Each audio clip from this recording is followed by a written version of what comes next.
非有消息，英国航空最近宣布，从今年10月27日起，也就是秋冬换季之后，将伦敦到香港之间的航班数量减半。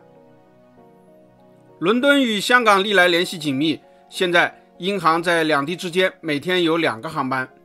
分别使用波音777-312和波音787-9直飞。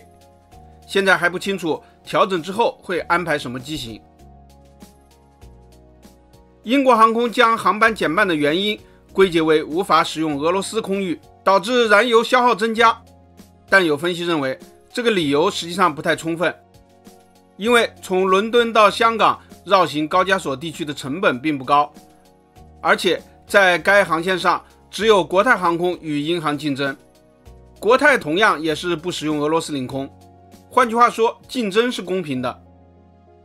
而且如果与中转航线相比的话，卡塔尔和阿联酋等地的中转航线更靠南，总里程更远，时间和燃油成本也都更高。所以有分析认为，更重要的原因可能是客流减少。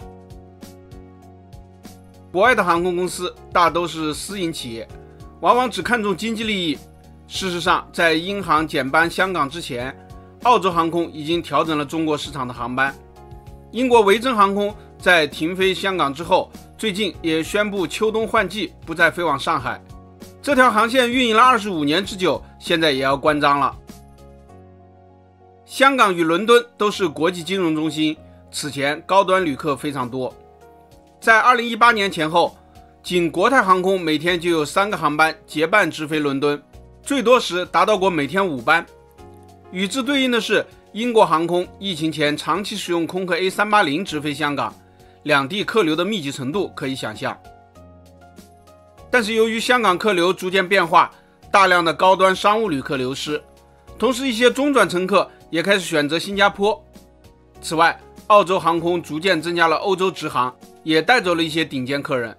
所以英国航空决定减半其实也并不意外。现在香港民航市场还在逐步恢复，最近有统计说2024年上半年，国泰航空连同香港快运在内，共运送了1350万名乘客，与2019年的1830万人次相比，恢复了70%多一些。不过最近客座率有一些下降，6月份本来是旺季，但是比上月仍然下降了 4.2%。无法使用俄罗斯领空现在成为了欧洲多家航空公司调整赴华航班的理由，因为绕行带来的经济性变差，竞争力变弱，特别是挪威、瑞典和芬兰等地的航线受到的影响最为严重，这也在一定程度影响了香港的民航业。不过也有人说，与日本和韩国相比，中国距离欧洲更近，但不知为何对日韩航班的影响相比之下却没有那么大。所以还是希望尽快停止战事，各个航空公司能够恢复使用俄罗斯领空，确保中国航线的正常，促进香港的民航业重现繁荣吧。本期咱们就聊到这里，下期见。